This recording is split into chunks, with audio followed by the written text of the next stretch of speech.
Let's look at this defense because everybody looks at the numbers and the yards and the points that the Lions were able to put up yesterday. But that defense kept the Jags out of the end zone 6 points all game. They also kept up their streak 14 consecutive games with a turnover force whenever Kirby Joseph grabbed his 7th, which also leads the NFL. By the way, the Lions are now tied for the best record in the NFL. But that defense. Keep going, Obi. You want me to keep going? Just keep going? Is this getting you excited again? You know what? Is this getting you re-engaged? Are we reeling you back in? I'm back in. But that defense, what jumped out about that defense? Even Zadarius Smith got a sack in his first game as a Lion. I mean, all right, Zadarius Smith showing up in the Rasheed Wallace jersey, that right there was a big win for me. Oh, yeah. I'm like, oh, man, I love this guy already. Talk about knowing your audience. I know, right? I love it. I know. That's so good. It was an automatic, fan favorite moment, right? I think it's the safeties. I mean, Kirby Joseph is inevitable. 7 picks in 10 games. That's ridiculous. And he's not even the best safety on his own team because Brian Branch is the best, arguably the best player on the Lions roster right now with Aiden Hutchinson out. I mean, every single play he makes, you don't even need to see the number on his jersey. You're like, oh, well, that was Brian Branch because he's the only guy capable that of hit, making by that the play. way. Oh, my God. It's unbelievable. I think we all felt it in some way, shape, or form. Ooh, so, yeah, those safeties are just unbelievable, and I think the whole defense just starts there. Again, in the middle, though, Jack Campbell, another solid game. And Rodrigo was really good, Rodrigo, too. I hate losing Alex Anzalone, though. I feel like that's a big energy loss. I think the Lions have, they've got enough depth to, I don't think you're going to see this big drop-off in our linebacker play. But I think, for the first time, the Lions have so much talent on their team that when they bring in a backup, that backup only has to do one job. They don't have to cover an entire field or whoever they were replacing. And this is the first time for the Lions, for me, the depth. They just have enough guys to just plug in there and say, just do your job, and we're going to be fine. And I think the Lions are set up that way they'll be fine without Anzalone. I think they play really well together.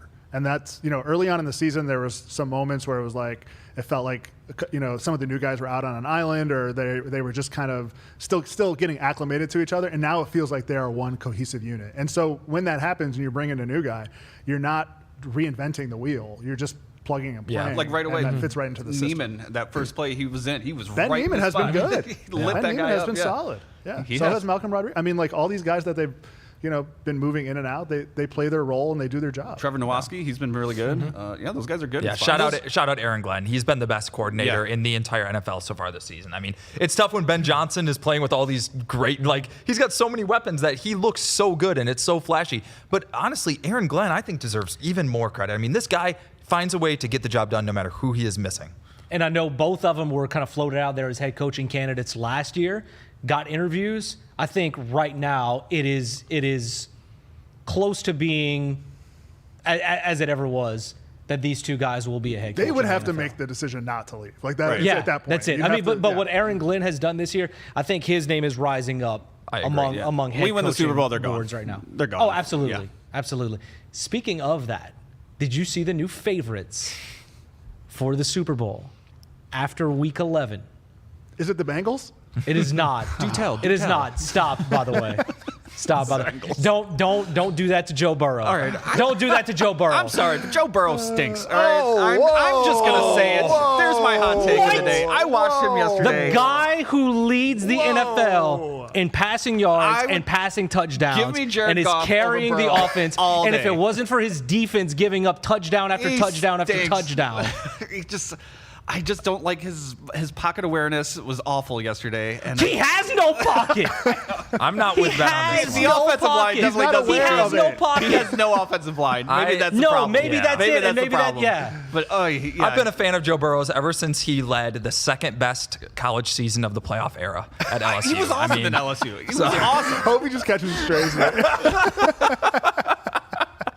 Man, I did lost not think Hobie. we were It's going to send over. Hobie away with Joe Burrow is bad. Yeah, it's over. It was no. It wasn't not only right Joe before Burrow I was bad. It was then you go after the college team that had how many first round draft picks did that team have? Oh, I forgot. They won the national championship. They had a Heisman winning quarterback. Oh, they had I think it was 5 or 6 first round picks. Yeah. Is there another team that's done that? I don't know. A lot of teams that don't win national Is it championships have possible draft that picks. Burrow That's has great. just? Is it possible he's just regressed because the offensive line is so bad? I mean, because he doesn't look like Super He Bowl had Joe Burrow. 330-something yards of offense, Well, or I mean, passing yards yesterday. Yeah, but half of those just go 5 yards to Jamar Chase, and he's just doing the rest. Yeah. Where did Jamar Chase go? Oh, I forgot. Yeah. Oh, yeah. He was on that team, too, and he was drafted the next year, so that's another first We round are pick. down the rabbit hole, fellas. We are. Let's talk about the Lions team. Come on. Why are we picking on me? I don't Why know. are we It just picking felt on like it was me? there. Yeah, no, I don't think any of us disagree with the Lions being the Super Bowl favorites after this weekend. It makes sense. It felt like they were the odds makers were kind of waiting for the Chiefs to officially slip up. But even if they had won that game, I still would have came away from this weekend feeling like the Lions were the best team. I mean, from an 8-game winning streak, they've got some wins over good teams, but just what they're doing to the bad teams, it's just crazy. Time out. Yeah. A couple weeks ago, I asked you guys, I was like, are the Lions the best team in the NFL? I was the only person sitting here that said yes. Everybody else said the Chiefs. What changed your mind? In 3 weeks, what changed your mind that you swap the Lions and the Chiefs? Well, the Chiefs have been, squeaking by. Yeah. And the Lions have been absolutely dominating. And in the game that they didn't dominate, they made an epic comeback on the road in a hostile environment in prime time. I mean, like, all of that combined just shows you that the Lions are kind of just entering another level, and the Chiefs are just getting by. Somehow they're just getting by. And yesterday it didn't work.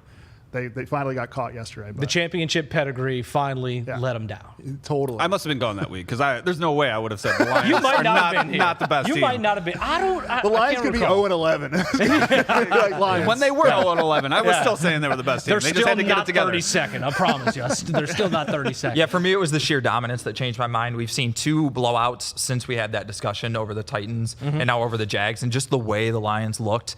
That changed my mind, as well as Ken mentioned it, the Texans game. To be able to basically take half of the game off and then come back and be like, oh, that's right. We are who we are. We're the Lions, and then they come back on the road in primetime and still find a way to win that game. It's just like you just see this team and there's just no obvious flaws. I mean, you lose Aiden Hutchinson, you lose Anzalone, and it's like the next guy comes in and there's no drop off. What's more impressive, though?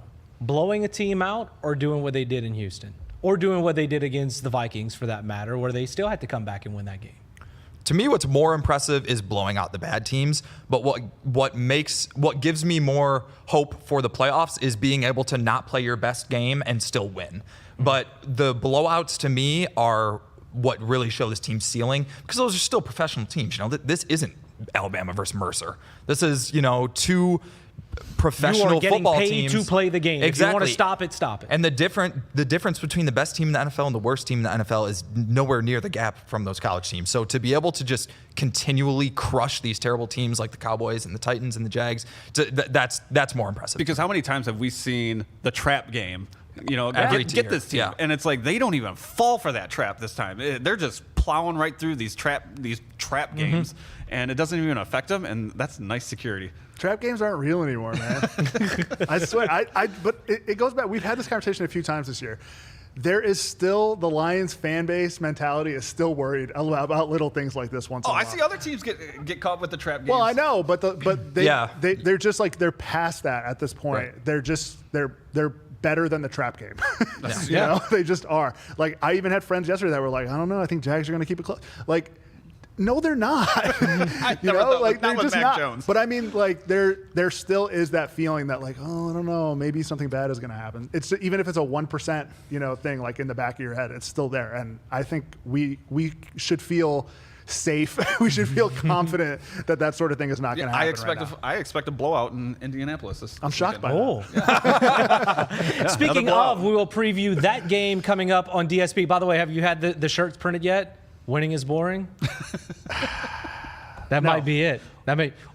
But they'll be available by the end of the show. Thank you. And Burrow is bad will be the alternative. Great. That's our hottest seller. Wake me up when there's a bad call. Much more to come on DSP when we return after the break.